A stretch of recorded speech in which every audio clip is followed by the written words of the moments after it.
Welcome, everybody, to another episode of Need Some Introduction. I'm your host, Victor, and in today's episode, I will be recapping the fourth episode of the third season of The Boys on Amazon Prime, an episode called The Dawn of the Seven, or just Dawn of the Seven. Also in this episode, a discussion with Nick about the Obi-Wan Kenobi show, and I have a recommendation for a very cool, low-budget sci-fi movie which just popped up on Amazon Prime, and another recommendation for the new Marvel show, Ms. Marvel, which just premiered this week, and we both enjoyed it. So stay tuned for that conversation after my breakdown of this most recent episode of The Boys. Upcoming, remember that we will be covering the finale of Barry, an excellent, excellent season of Barry, the HBO series, which wraps up on Sunday, and you should get my recap and review episode out around Monday. And later next week, continuing my conversation with my sister about Barry, with Nick about Obi-Wan, and maybe The Boys as well if he catches up on that. And in the near future, we will be covering Only Murders in the Building and continuing to cover Obi-Wan and The Boys, all leading up to the return of Better Call Saul, July 11th, for the final 6 episodes of that incredible show's run. So subscribe so you can get notifications when all those episodes become available. And interspersed within all those episodes, of course, it's summer movie season. Expect to see reviews for The Black Phone, Nope, the new Jordan Peele film, the Thor sequel, and other films. Maybe I'll have a chance to see Jurassic World this weekend, for example. If you'd like to support the show, please recommend us to somebody else who may appreciate the conversation and commentary. Drop us an email, needsomeintroduction@gmail.com, with any comments or criticisms, and give us a review on your podcatcher of choice, whether that be Apple Podcasts, Spotify, Podcast Addict, or Overcast. We really do appreciate it. It's Solid Gold, starring Marilyn McCoo, with Solid Gold recording stars Kim Carnes, the Oak Ridge Boys, Waylon Flowers and Madam, the Solid Gold Dancers, and very special guest, Soldier Boy. Fab Five Freddy told me everybody's fly. DJ's spinning, I said my. Flash is fast, Flash is cool. Francois Sabah, Flash ain't no dude. So Dawn of the Seven, we begin with this hilarious Solid Gold TV show. This is actual footage of this show, Solid Gold. This is not CGI. This is an actual show that existed back in probably the early 80s. I remember this from being when I was a child. But what is fake here is that we see Soldier Boy is performing Blondie's Rapture. And apparently it was one of the biggest hits at the time in this alternate history. We also see the Homelander is on their version of Tucker Carlson in this universe, spewing a lot of the kind of populist rhetoric that we've been hearing in the past few years from our politicians. And this sets the stage early in the episode that this is the rise of the Seven, but really, or the dawn of the Seven, but really it's the dawn of Homelander as potentially the next president of the United States of America. I think maybe that's where they are starting to plant a seed here. Butcher, meanwhile, continues his plan to get to Russia by reaching out to Frenchie's Russian connection, and he's trying to buy Frenchie's freedom. And this woman, Frenchie's former handler, needs a favor from Butcher, which he does not reveal at this moment. We still continue apace with the plot of Starlander. Is that what they're calling it? Starlander? Homestar? The merging of this fake relationship between Homelander and Starlight. And just as Starlight and Huey are making plans to potentially take out Homelander, he just shows up, totally creepy, just shows up at the house. And not only is he overtly, this guy's such a jerk. I mean, like, it doesn't need to be said, I guess. But not only is he overtly antagonizing people and threatening people explicitly, when he has this, has all the power in the world, he still has to antagonize Huey just to make him feel small. He's a total sadist. I did forget to mention that early on we see that Edgar is meeting with Victoria, his adoptive daughter, who's the head popper from last season, we've discovered recently. And he sets her up to go after Homelander and says, don't worry, I got you covered. I'm going to protect you. I'm going to protect your daughter. And at this moment, I feel like I don't trust this guy at all. He's a bad daddy. And that's just setting things up for later in this episode, importantly. We see a very funny sequence here where A-Train is trying to do the right thing, trying to bring some attention to social justice, and ends up making an energy drink with a BLM type backdrop, which reminds me of that Pepsi ad with Kendall Jenner. Really inappropriate, but a little satire here. Oh, a little more satire that's been kind of sprinkled in so far this season. Just the name of the episode, Dawn of the Seven. They've been making fun of Zack Snyder and the Snyder Cut from the beginning of this show. And of course, that Batman versus Superman Dawn of Justice, the name of that overstuffed and pretty mediocre at best episode of the DC films. And this is, of course, Dawn of the Seven, right? Once again, another reference back to the Zack Snyder universe of DC movies. The boys are indeed on a jet to Russia. They've made the negotiation. Butcher has figured out a way to get them to Russia. And we see that Maeve, rather than being kind of a drunk incompetent, is actually aggressively training by herself in her apartment. She's playing possum here so that she might be able to get sneak attack in on Homelander when the moment is right. And she feels like she has facilitated Homelander to a large extent. So this is a suicide mission for her and just kind of speaks to how at the end of her rope she is with the whole Homelander situation and the situation in general. Starlight does go and talk to her, and they're still trying to figure out the pieces for this takedown if the boys can indeed find this super weapon that supposedly can destroy Homelander. I did like this moment where the Seven are meeting at in their council room, and we just noticed that Black Noir is drawing cartoons. He's got a whole little interior life going on there. But much more interestingly is that A-Train once again tries to bring up the issue of Blue Hawk, of how he's been over-policing these black neighborhoods in Trenton, New Jersey, I believe. New Jersey again.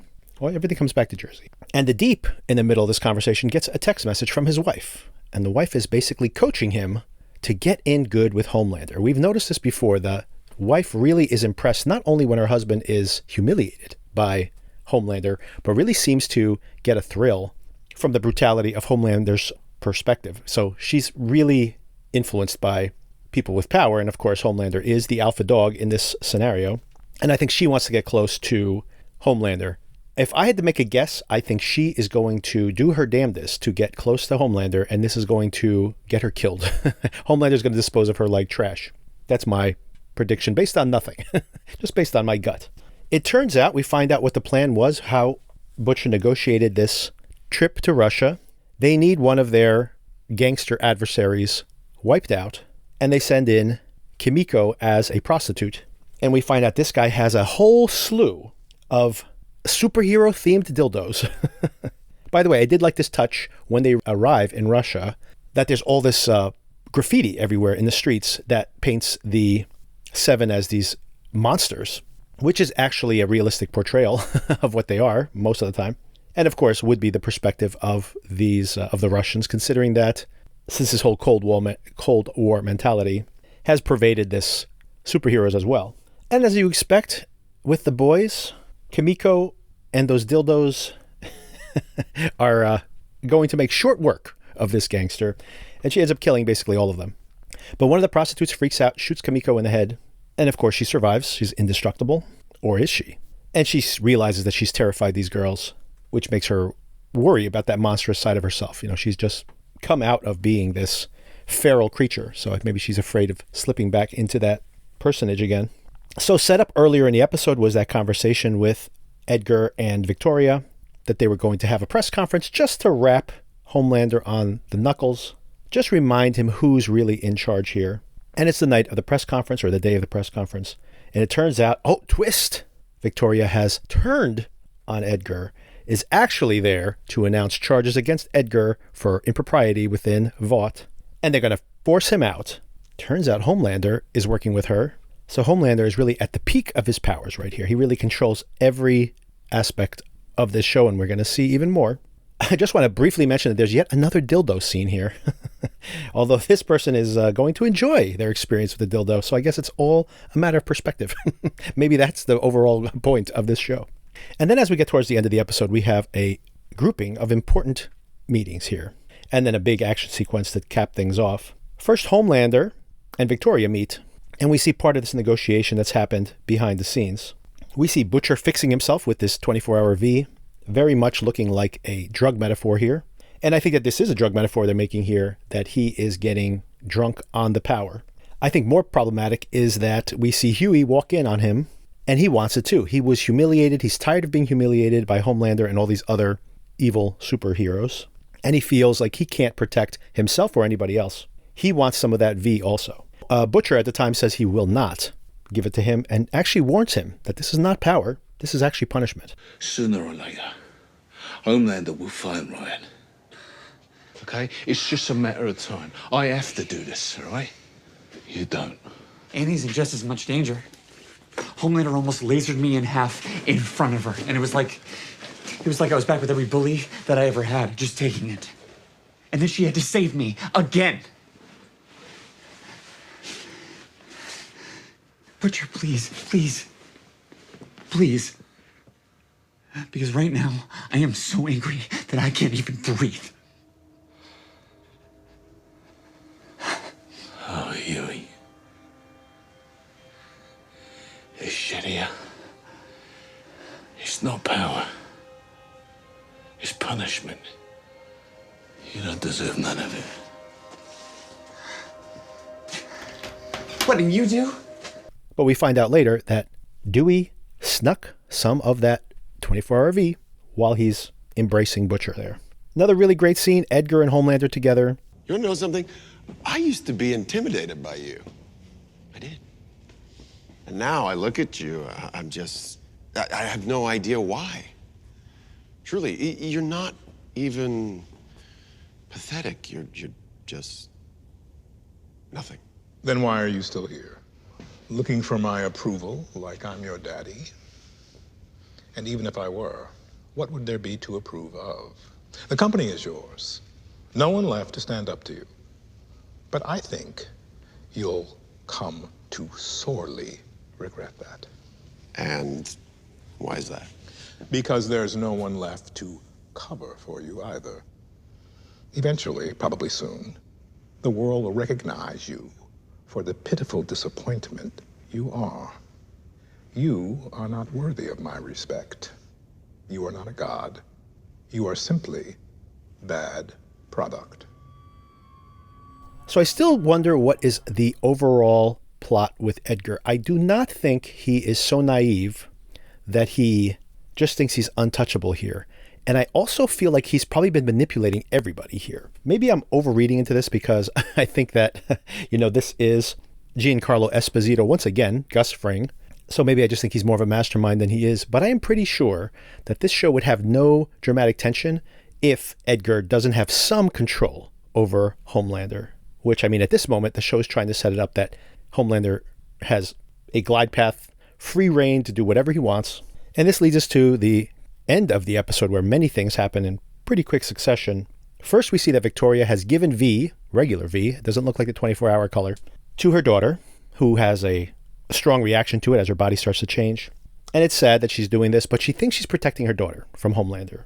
And honestly, if I was under the microscope of Homelander, someone who's indestructible, I would probably make the same decision. The boys have arrived at the Russian lab, thanks to the deal they made with their Russian contact. They find a very angry, superpowered hamster.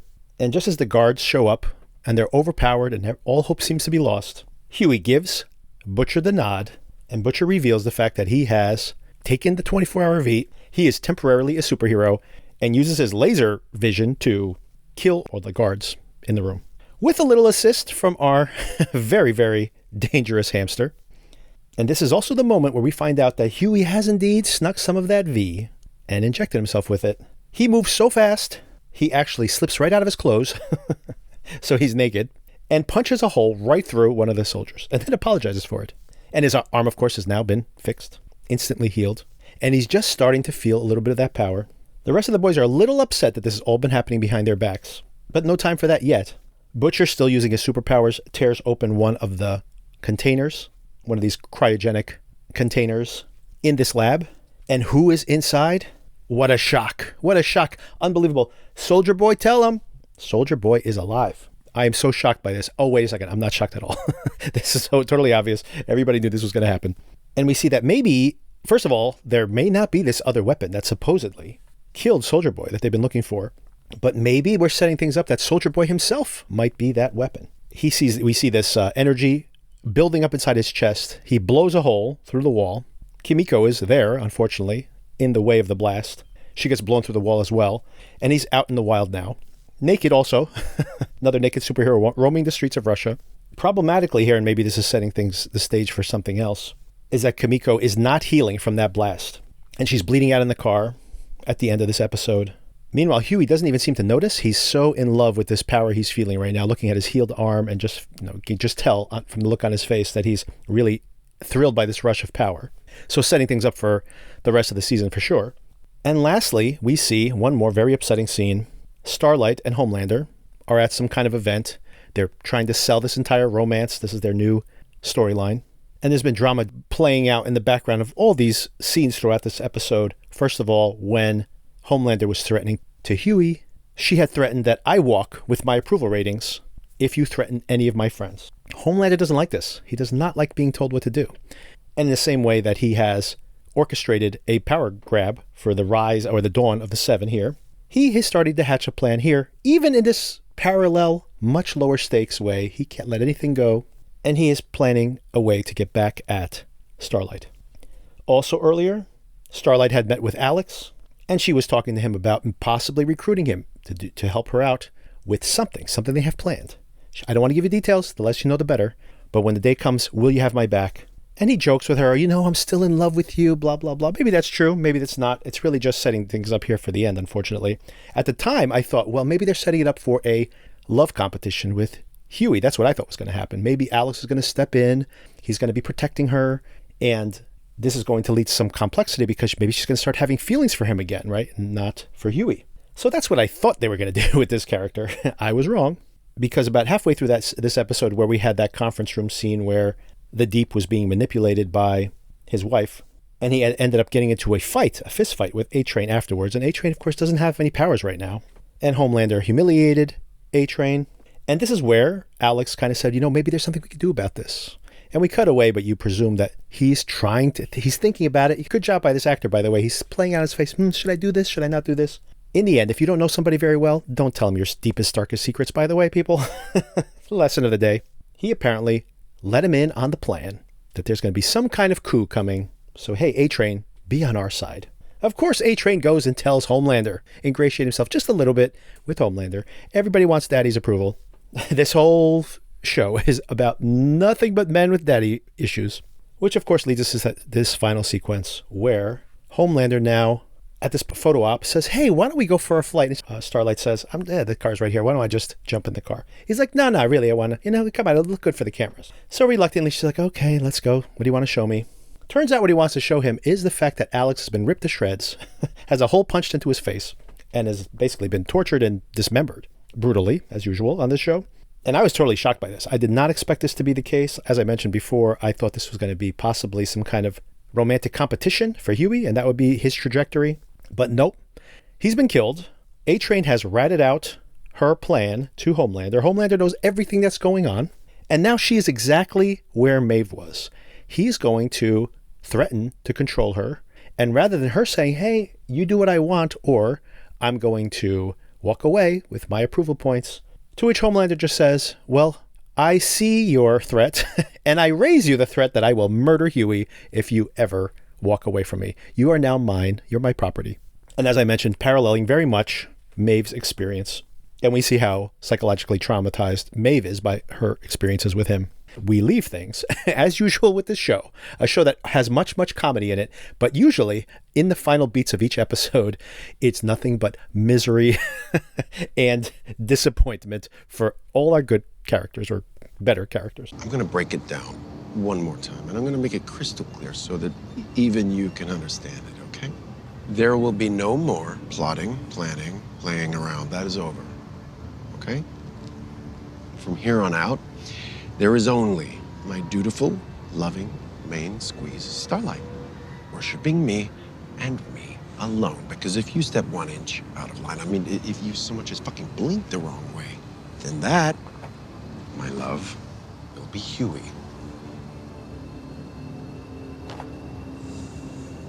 Do you understand this time?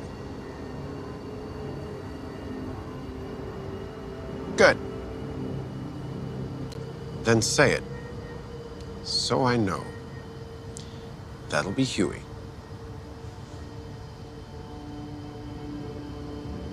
That'll be Huey. There it is.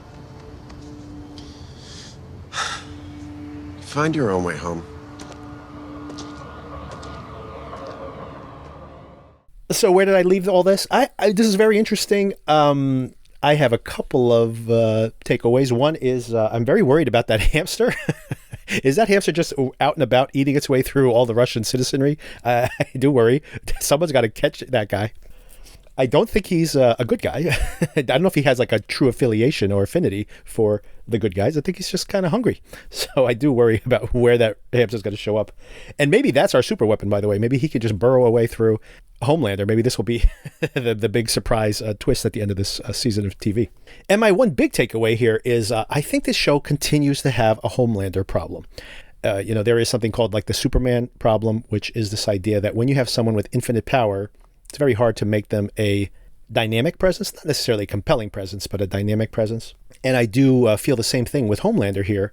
Obviously, we're supposed to absolutely hate Homelander, but when you have someone who literally can hear your thoughts, even if you're whispering in your house and he can be miles away, you have to conveniently not let him have those powers from moment to moment. Like, for example, couldn't he just eavesdrop on Starlight anytime he wants to? So he doesn't have to kill anybody to find out what's going on. He could have just known it. So the show does have these conveniences where sometimes he's all powerful. He has all the power in the world, invincible. He can hear people from miles away. And then sometimes they have to like not give him those things because it would be impossible to write around him. And like I mentioned, maybe that is the trajectory of this season, but I feel like he doesn't have any weaknesses at all right now, which does not make him interesting. You can't have a villain who has no dynamism at all, basically. There was in season 2, wants to be reunited with his son, so there's an aspect where they're controlling him that way. There's the video, but now he's basically burned that to the ground, which honestly should have just been from the beginning. I mean, he is more dangerous without this affinity to the country. At least before, like in season 1, the way the show began, he really believed his own hype. So he was a quote unquote good guy. He wasn't the bad guy. So he really needed to psychologically perceive himself as that good guy. But over the course of the last season, basically falling in love with a Nazi and really sympathizing with her perspective, he's really embracing that he is a monster.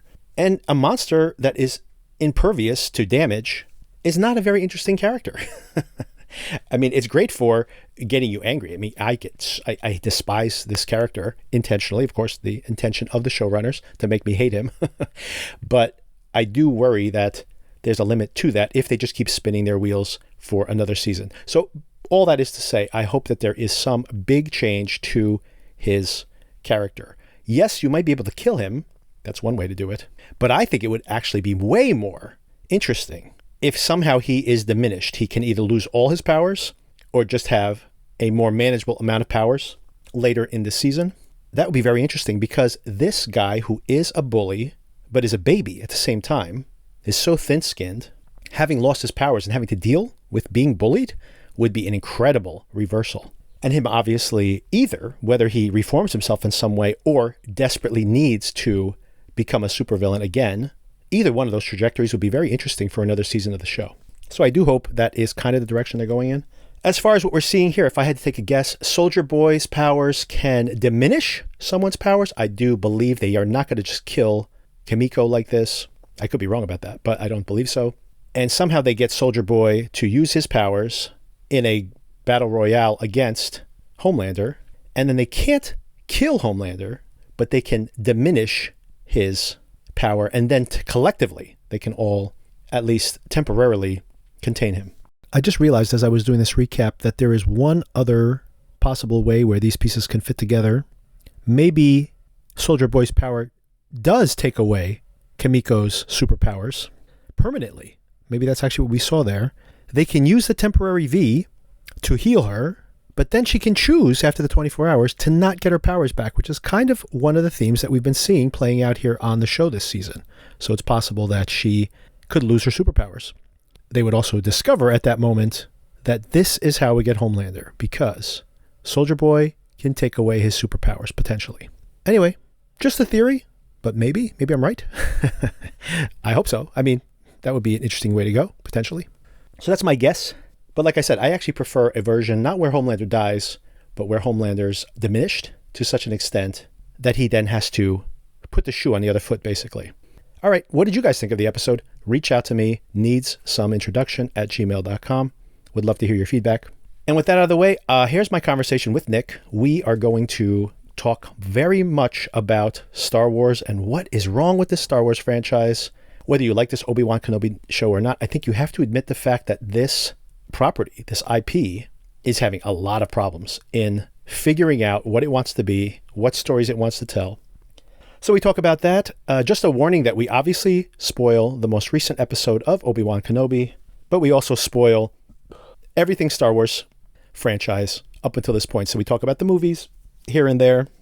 We talk about the Boba Fett show. We talk about The Mandalorian. And by the way, no detailed spoilers, but our conversation is mitigated on the fact that you have seen those shows. Not detailed spoilers, just kind of the gist, like here's where the show ended, here's the kind of story it was trying to tell, very general.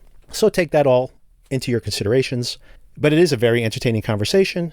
Hope you enjoy it.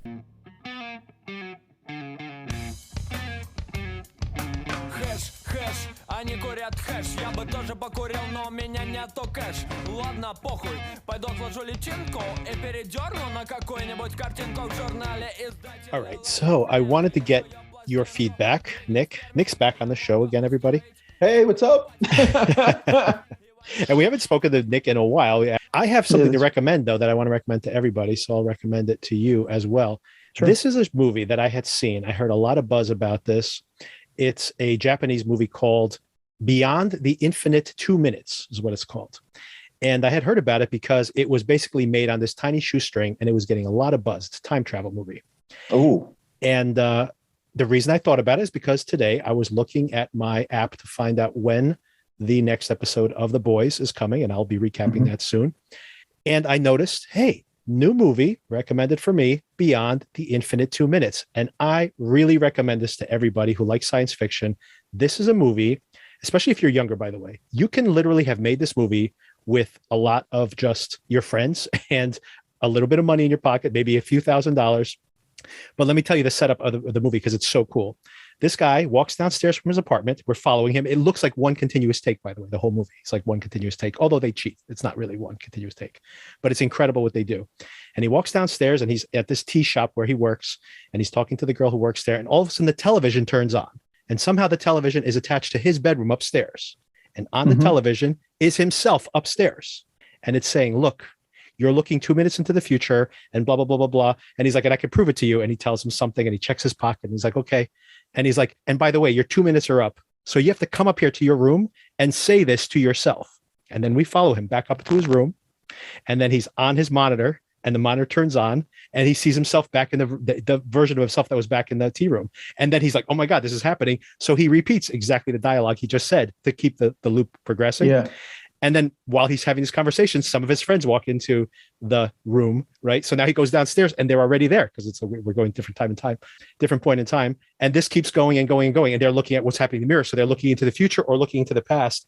And then this is the great concept. And I cannot imagine how they pulled this off. One of the guys goes, hey, let's bring the monitor downstairs. And they put the two monitors facing each other like an infinite mirror. And then what they're doing is now, because they have the infinite mirror, they can look through the window and see in 2 minute increments into the future or into the past. And like everything they're doing in front of the camera is like popping up on the windows in 2 minute increments. And then they see things happening in the future. The guy tells them, hey, go bet on this game. But then even further in the future, they see that one of them gets killed. So now like that death is coming closer to them and they're trying to figure this out while it's happening. It is insane. It is hilarious. And I have no idea how these guys pulled this off. They must have spent like months plotting this all out, like what each one of those 2 minutes is going to be. So it all nests together. It's incredible. I gotta, what's it on? Is it on Netflix or? It's on Amazon Prime. Oh, yeah, I'm going to check that out. That's very cool. It's very awesome. Cool. I recommend it very highly. It's so entertaining. And like I said, it's 70 minutes long. It's only a little over an hour. I can't imagine they drag this on any longer because it's insane what they already did, because you have to basically make 35-minute, 2-minute movies and then make them all line up perfectly and make it look like one continuous shot. The camera's following them around the whole entire time. So it's incredible what they did. And it's just so funny and so entertaining. And it's terrific. So definitely check that out. I definitely will check that out. Cool. Mostly, I think I want to talk to you about Obi-Wan, but I'm very negative on that one. And I think you are too. So rather than starting negative, I did want to mention that the new Marvel show started this week, Ms. Marvel. And I got to tell you, I had absolutely zero enthusiasm for this character, no interest in watching the show at all. But I checked it out to just say, I'll give it a look. It's going to be something different from Marvel. Pakistani protagonist, interesting, not their usual thing. And it's in Jersey City. We're here in New Jersey. So, a little representation for New Jersey. Yeah, I'm saying, give it a try. Let's see what it's like. And I got to say, as negative as I've been on Obi-Wan Kenobi, I actually really like this. This show is definitely not made for me. It's made for teenage girls. But I love the style of the movie. I love the show, I should say. I liked how her fantasies are playing out, like in the graffiti in the background. There's so much energy on the screen. Their text messages are appearing like on the crosswalks in the intersections and stuff. Mm-hmm. I just think it's like so much fun to look at this. And I really usually am very irritated by teenage actors. I thought she was great. I really loved her as this character. So I had no intention of watching this beyond the first episode to give it like a mini review. I might actually watch this thing. So first of all, let me apologize because I don't have my normal mic tonight. So hopefully the sound is all right. No, sounds good. I'm working off the sound on my computer tonight. But I did like it. I had no expectations. Especially coming off of Moon Knight, I was like, oh boy, here we go again. But no, I did like it. I'm curious to see where this thing goes. Obviously, I'm curious as to where that bracelet came from and what connection it has to the MCU. I was thinking like maybe this is like it's obviously an old relic or something like that, where she gets her power. And again, I don't know much about this character from the comics, but I enjoyed it. I thought Carol Danvers would show up. Maybe she will like later in the series. Maybe there'll be a cameo. Well, this Marvel character, I did not know this until I did a little research for this conversation.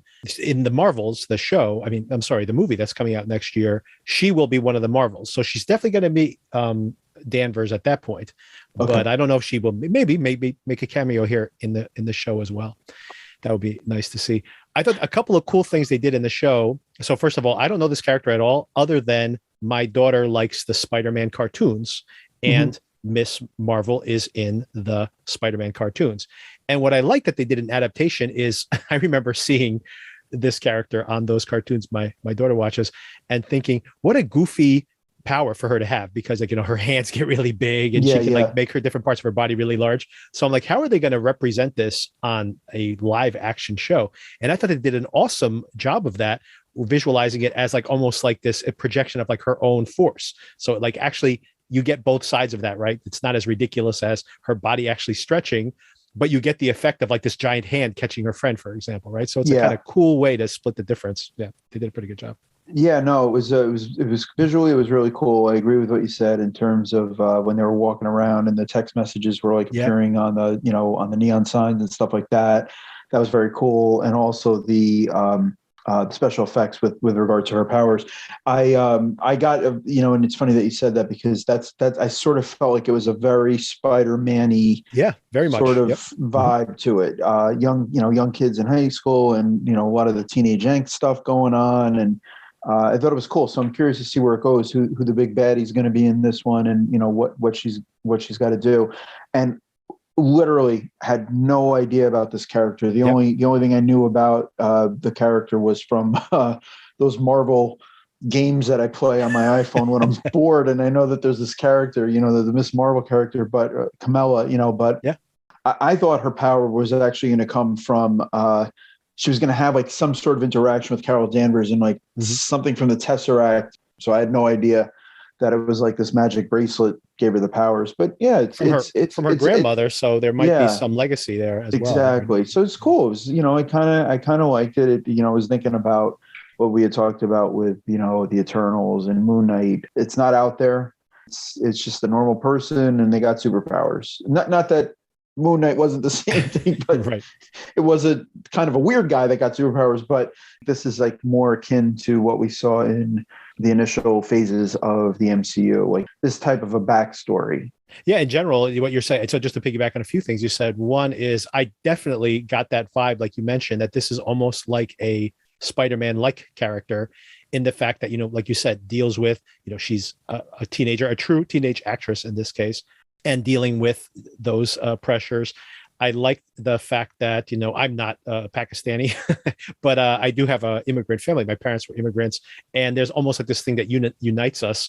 I remember growing up with people who were, I was an AP calculus or something, and in my class I had Chinese immigrants, I had Indian immigrants, we had all these different kind of immigrant groups, Filipino immigrants, all in this AP class, and we had all these like commonalities, like dealing with the pressures and the cultural issues of having like an immigrant family. And I always empathize with those immigrant family representations, even though they're maybe not exactly the same culture. These parents that are just so sweet, but kind of have like that cultural divide always.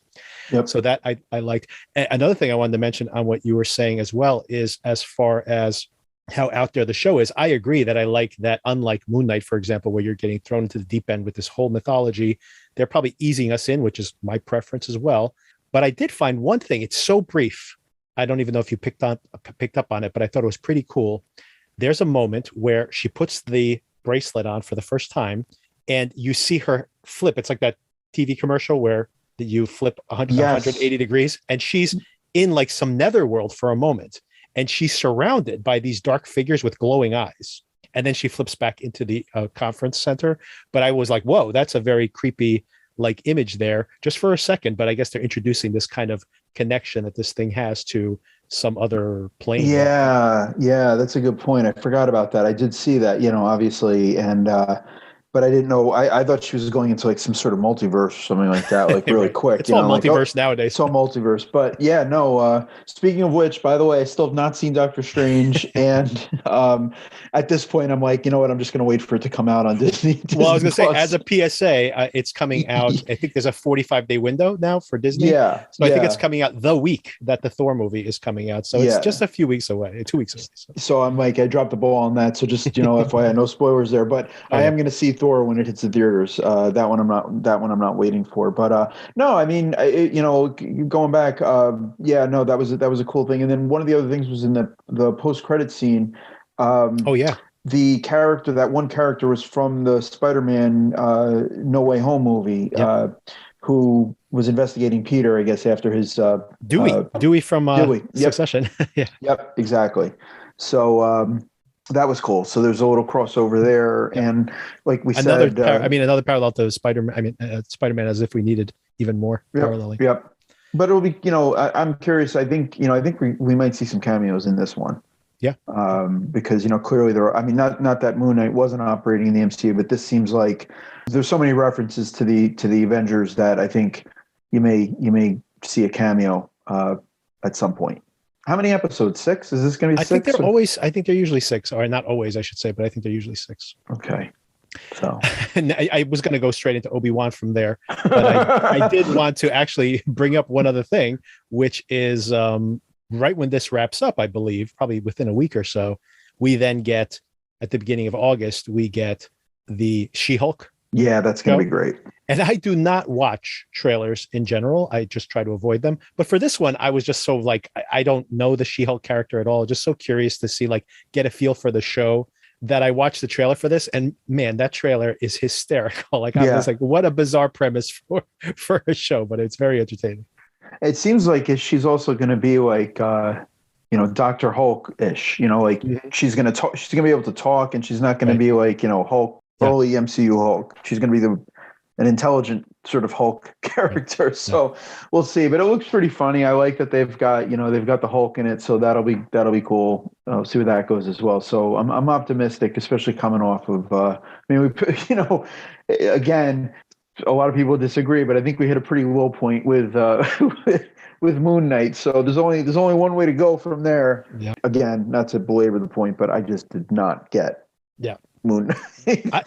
I didn't. My biggest confusion with Moon Knight. I mean, I didn't appreciate the show. I was more, perplexed by the fact that the general consensus, even among critics as well, was pretty positive towards that show. And I'm like, what were they seeing there? I don't get it. Like, I don't get it. And it's even the idea of, we'll see this character in other Marvel films, I'm sure, or series.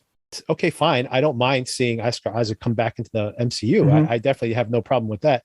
But I watched that show and I'm just like, I don't even know who this character is. I have no idea what Moon Knight's about. Like that, I still need a full introduction to Moon Knight in whatever movie he turns up in. Well, and it's kind of like what we were saying with the Eternals too. Like, we're going to see them again, right? We're going to see some of these characters in some crossover movies, but it's going to be like, wait, who's that person again? So, I don't get it. I guess there's a lot of people out there that love the MCU. Clearly, we're two of them, but certain people I think just like it because it's MCU, and no matter what they put out, they're always say this is great. This is one of the greatest things I've ever seen. I mean, honestly, if you wanted to see something that's avant-garde, like just watch Severance or something like that. Like or Loki. Loki's a weird show. Yeah, great movie. Yeah, great exactly. Show. I keep saying it's a movie. It's a show.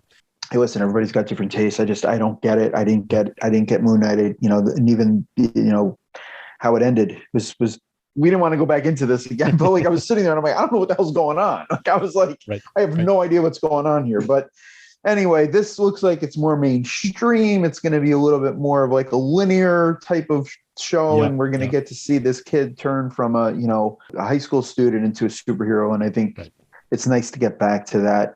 I know it's a little bit formulaic, but it's kind of nice to get back to that, see a new story. And there's something to be said with a simple origin story sometimes as well. I mean, after all this kind of, sometimes you could try too hard. It's not that hard sometimes, right? But speaking of that, so even with Moon Knight, even though I was very disappointed with Moon Knight, I still appreciated moments of it, certain episodes of it, some aspects of it, definitely. And I, appreciated some of the things they tried to do, especially that Asylum episode. And that's a show I did not like, but I have not liked anything, like absolutely. I've tried for the first few episodes when I was recapping Obi-Wan by myself. I tried to put some positive spin on it, but then I just went off on it. I don't know if you heard my episode yesterday, but I basically just spent 15 minutes ripping it apart. And I'm like, honestly, what are we, what story are we telling here? We already know with 4 episodes in, obviously there's nothing of consequence here. It's not even like Better Call Saul where there are characters in it that we don't know their destinies. We know what happens to Leia. We know what happens to Obi-Wan. We know what happens to Darth Vader. And we're 4 episodes in. And I feel like it's almost as if they said, you guys can have this show as long as absolutely nothing happens within the context of the show that affects anything else in the series. And I'm like, what is the purpose of any of this at this point? It just drives me nuts. Like, what are they doing?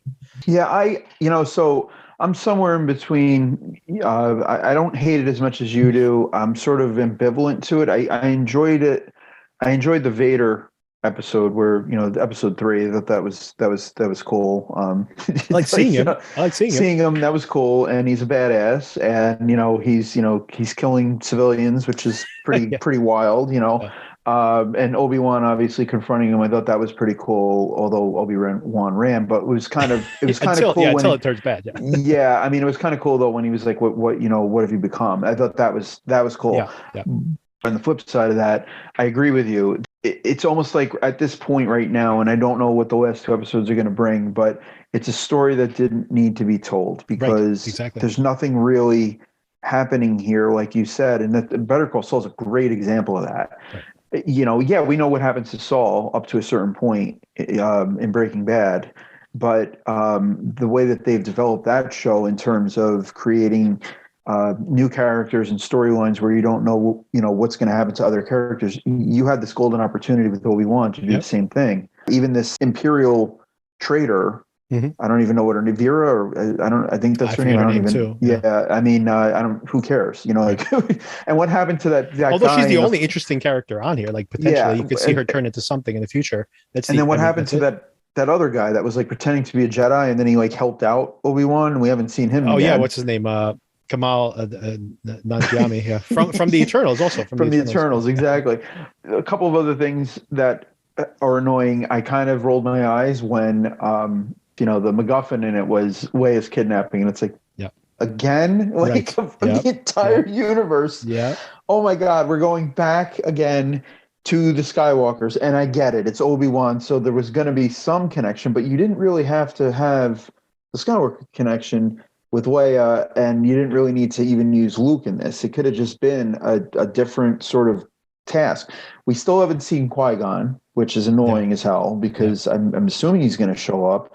I thought Obi-Wan was supposed to be training, during this period. At the end of Revenge of the Sith, Yoda wanted him training, Right. and we haven't seen any of that. And we're basically seeing Obi-Wan as a shell of himself, which I get, Right. in light of what transpired. But we've already seen that with Luke in the sequel. I'm laughing because here we go again. In the sequel trilogy, which don't even get me started, and I don't want to do this to you again, so I'm not going to even go there.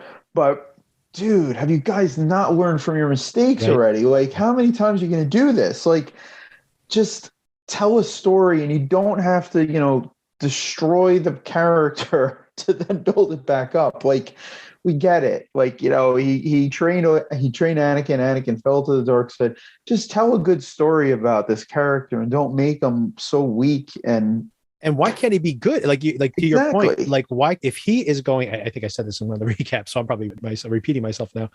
If he's supposedly going to be protecting Luke, and Luke is like the Messiah or whatever, then why wouldn't he want to be absolutely on point? Like, he could just be training in his hovel, making sure that his skills are, and even that is ridiculous. I thought that, a couple episodes ago, he can't like move a simple object with the Force. And then all of a sudden, within a couple of episodes, this episode, for example, he's pretty badass, by the way, the action wise. I think he did a pretty good job. He looks good swinging that lightsaber around, but then he can suddenly like keep that glass from breaking, the water, and keep out all that water. Like, he couldn't pick up an empty bottle last week.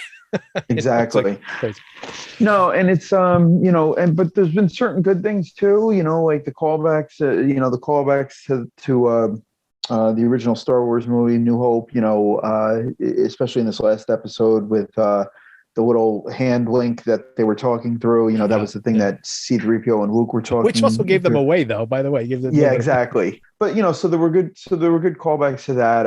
I like that. The tracker, right? Because that's how Boba Fett got Han in Empire Strikes Back.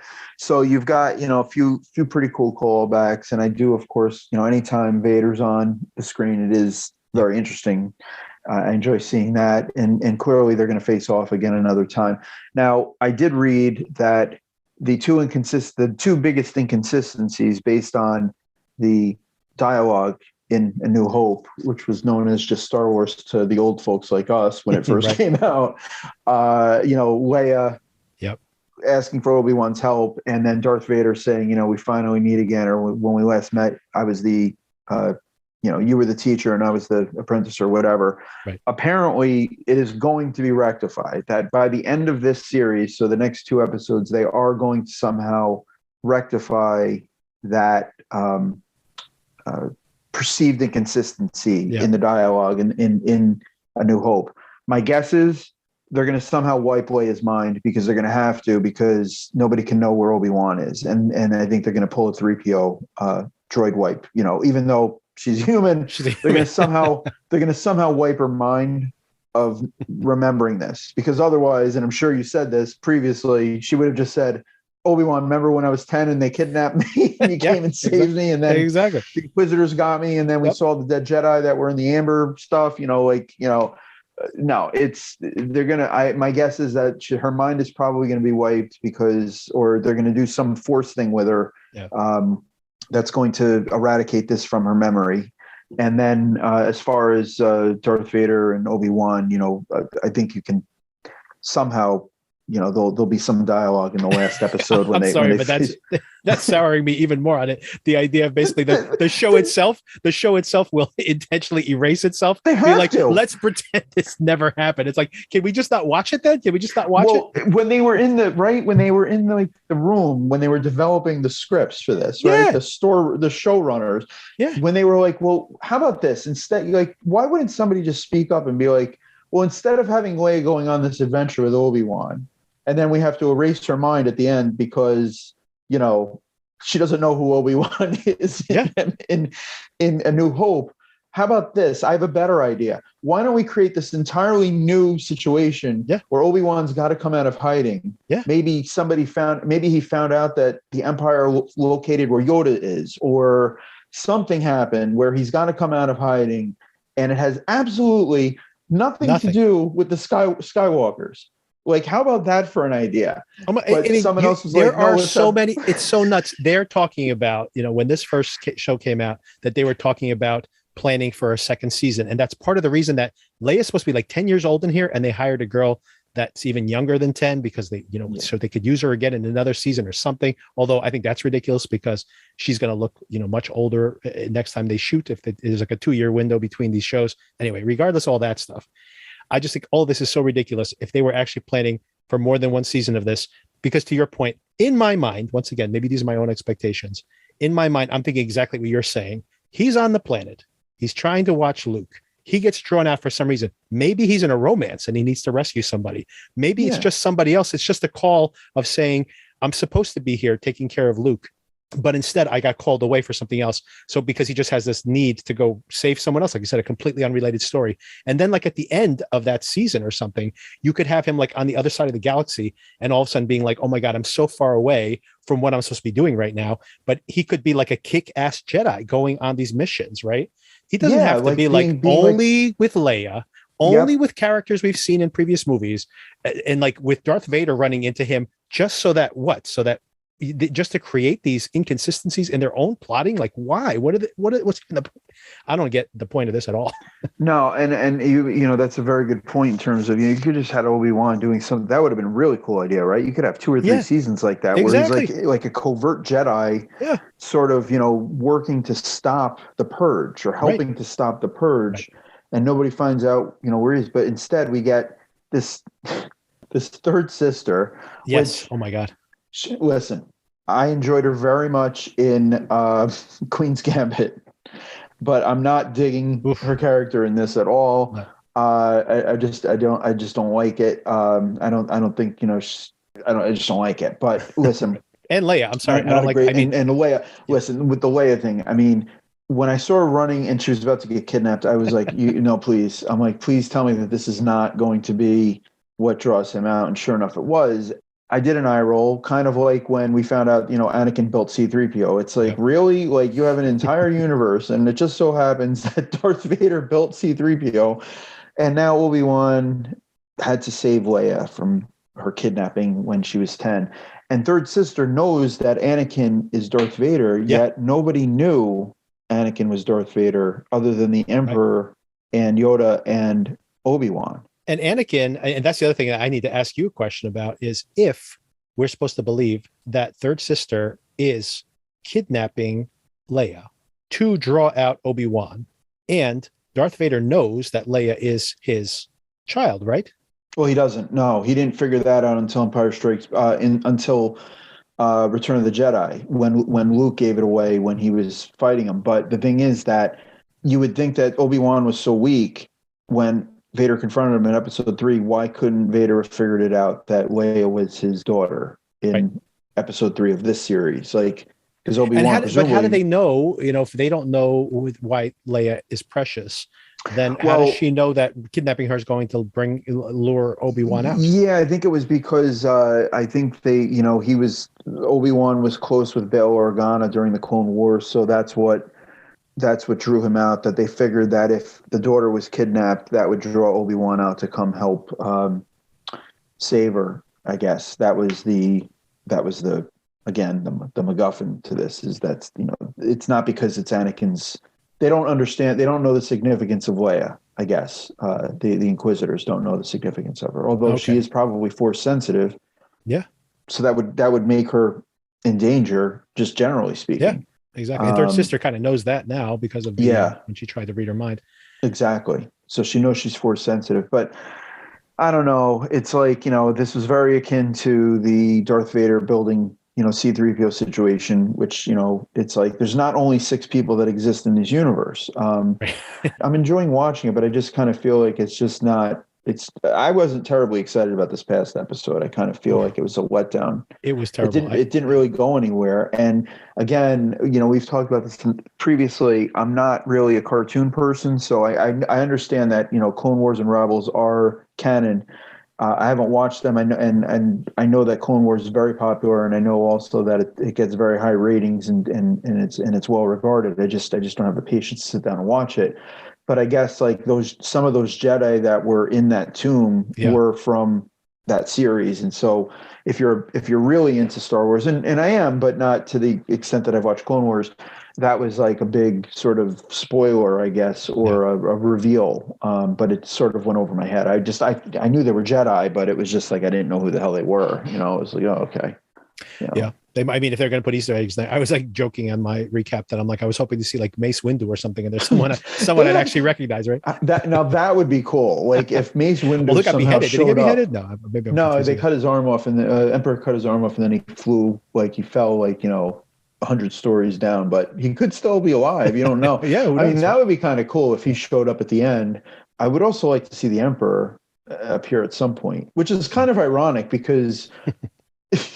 I hated seeing him in that last movie. Exactly. It's like, I wouldn't mind seeing the Emperor. It's like, well, wait a minute. Well, why did you hate seeing him in the last movie? Well, I'll tell you why I hated seeing him in the last movie, because in this, it would make sense because he's at the height of his power and he helped create Darth Vader. It was his whole plot to, get Darth Vader to become his apprentice. And it would make sense to have him here. He's definitely around. He's around. Yeah. Why did I hate seeing him in the last movie? Well, because he had fallen, because he had been killed. He fell down a nuclear shaft, and then he also got blown up in the Death Star. But somehow he was still alive. In infinite amounts of him, apparently. So infinite amounts of the Emperor. And God, I forgot about that. Holy cow! Wow, like clones of the Emperor too. Clones of the Emperor, and then he had to get the whole thing. That don't even get me started. That's even more confusing. You talk about Moon Knight. Moon Knight is like Moon Knight compared to the last, episode 9 of Star Wars is like, the alphabet versus like, reading like the Magna Carta or something. Like, it's just, I didn't even understand what the hell happened in the ninth movie. It was like I don't want to get you going even more, but I have to just talk about, like, once again, just in my mind, just remembering that final movie and thinking about people in the writer's room coming up with this story for Obi-Wan, what probably was like, a lot of people working this story, right? And this is what they come up with. And you're like, this is all you could come up with. Think of the writer's room on that last Jedi. Like, that must have been every putty, like any idea they had, they were just sticking it on the board. They're like, okay, exactly. That one and that. And they'll one Emperor. No, infinite amounts of Emperors. And they all get their own Death Star. Exactly. It was like, that movie was unbelievable because I didn't really even know much about what had transpired in terms of putting it together. But I remember when I watched it, when I was in the theater watching it, I was like, oh my God, this is like one of the most disjointed things I've ever seen ever, like in any type of movie. And then it turned out it was like 6 or 7 reshoots. And you could tell it was like almost like 8 movies that were like cut and pasted into like one overall movie. And none of it made sense. And it's like you were saying, like someone was like sitting in the writer's room and like, all right, wait, okay. Carrie Fisher's dead in real life and Luke is already dead, but I have a really good idea. Let's make Han Solo a Force Ghost, even though he has no Jedi training. Let's make him a Force Ghost that could talk with his son.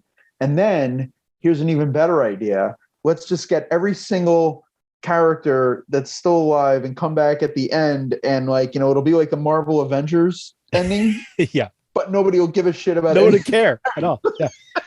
And speaking of it, once again, Marvel is not perfect, not by any stretch of the imagination. It's funny. The other day, I was just like looking at every single Marvel film, and I was like, you know what? Most of these Marvel films, I give a thumbs up to, but they're not even enthusiastic thumbs up. What they really did a great job with is the characters, because every time you see them come back or they come together, you're so excited to see them come together. So that's what Marvel did. But the reason I bring that out specifically is that I think about Marvel and I think about Star Wars, and like what you're describing, where they can barely string a story together to make that third movie in that trilogy, or right now with Obi-Wan cannot figure out, or the Boba Fett show cannot figure out how to write a story around these characters.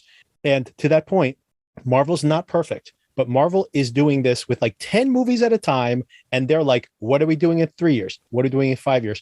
The Star Wars franchise, they're basically saying, okay, let's put all of our effort into making the next Star Wars movie. At the time, they had no series. They had nothing else going on, just that one movie, and they could not crack that nut. And then instead of being like, man, we need to go back to the drawing board, they're like, hey, what if we do 5 series a year like Marvel does? It's like, that's not how this stuff works, man. Yeah. You have to work your way up to it. You don't just start writing a whole bunch of things and like they're all going to be good because you put some Easter eggs in there. I don't get it. going back to what we were saying about Marvel, I mean, Star Wars fans are way more fanatic also about, anything having to do with Star Wars. It's all good. And my opinion, and this is not obviously going to be a popular opinion with Star Wars fans, is there's definitely been more bad than good in the Star Wars universe. Absolutely. Clearly, the original trilogy that we grew up with was excellent. Rogue One, excellent. Mandalorian, excellent. Boba Fett, the episodes with the Mandalorian, excellent. Right.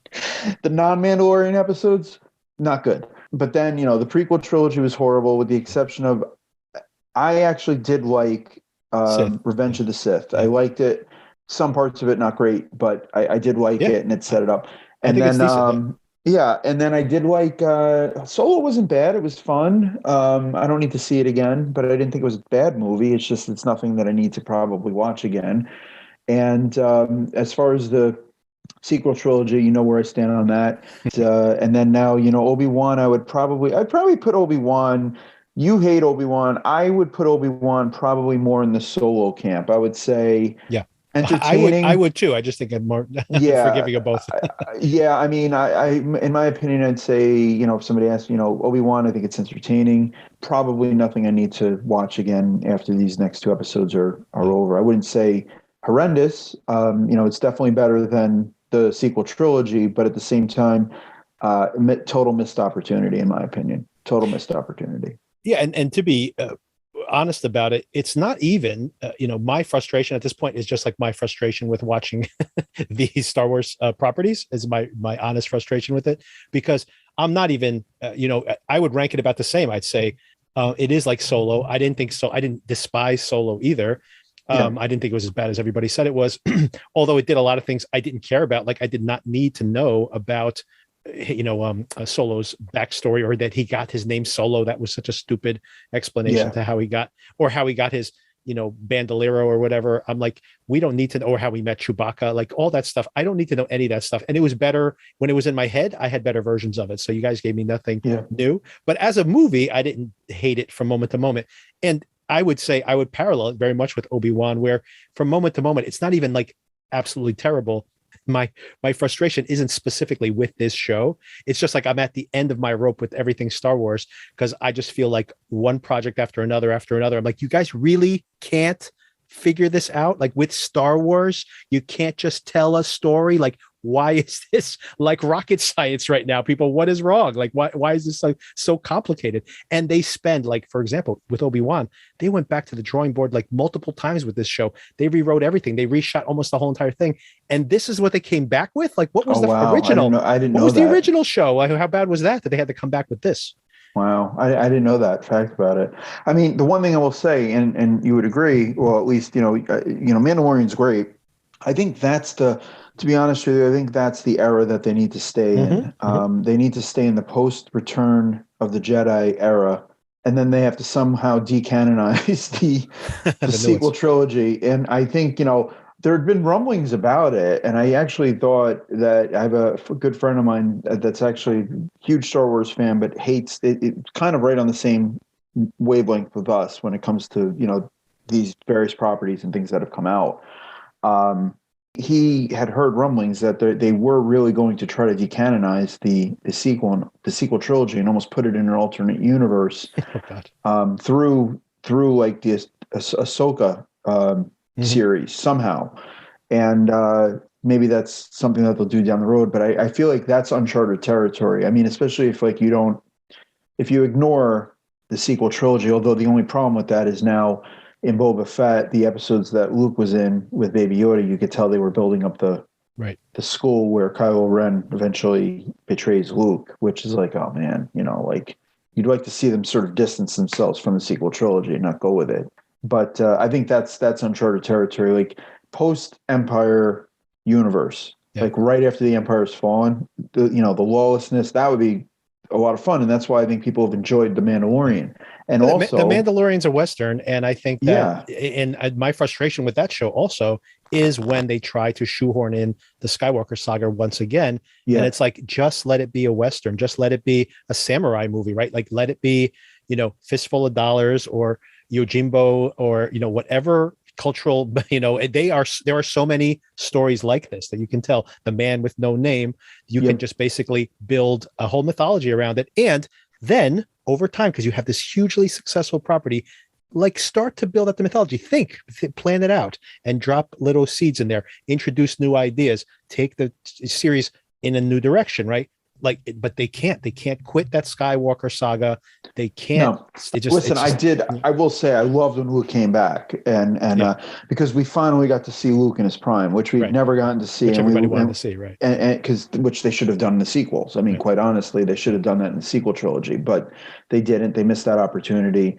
So they did it at the end of Mandalorian, and I loved it. And in my opinion, I think they should have just had Baby Yoda or Grogu, whatever, gone off with Luke to be trained, and maybe he shows up 2 or 3 seasons down the road, like Mando's in a bad spot, and Baby Yoda comes out of nowhere and saves him, or something like that. That would have been cool.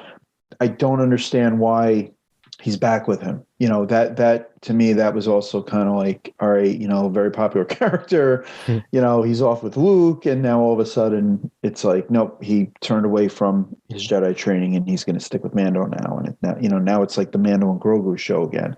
I think you could have just closed the chapter on that arc, that story arc, and moved on from it. But I do have faith in that show because Jon Favreau is so heavily involved in it. And he, listen, he's done wonders for the Marvel, the MCU, and everything the guy touches is brilliant, in my opinion. I think he's an excellent director, an excellent writer. So I do have a lot of faith that the Mando series is going to continue to be excellent.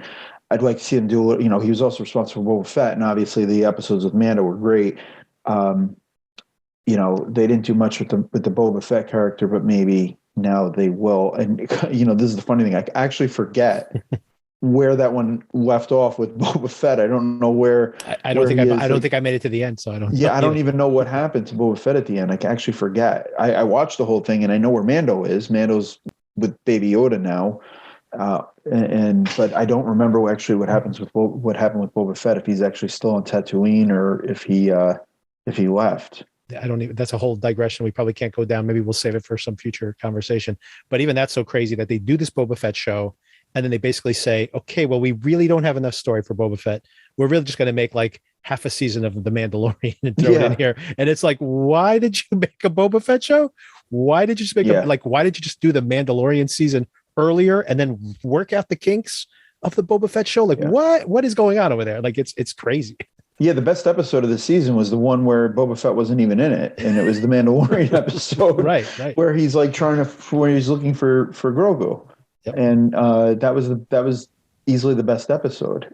But we'll see where it goes. That I'm more optimistic about. I'm curious to see what happens at the end of Obi-Wan, just in light of the fact that they said that they're going to somehow resolve the inconsistency. But my guess is, like I said, some foresee mind wipe to protect Obi-Wan's identity is going to be how they get there, which then, to your point, raises the question of then why in the first place did you even have Obi-Wan interact with Leia? I want Disney to roll out that new feature where they wipe my mind of watching the show. Exactly. All right. Thanks for the conversation. And all right. Yeah, no, sounds good. Let's recap after Obi-Wan next week. Absolutely. We've got to get Rey. We'll see if it gets. Yeah, I want to see Rey defend this thing. Yeah, we're gonna have good run-ins with Rey on this one. Absolutely. We'll see. All right, Victor. All right. Take care, man. All right. Take care. All right. Have a good one. All right. Night. Bye-bye.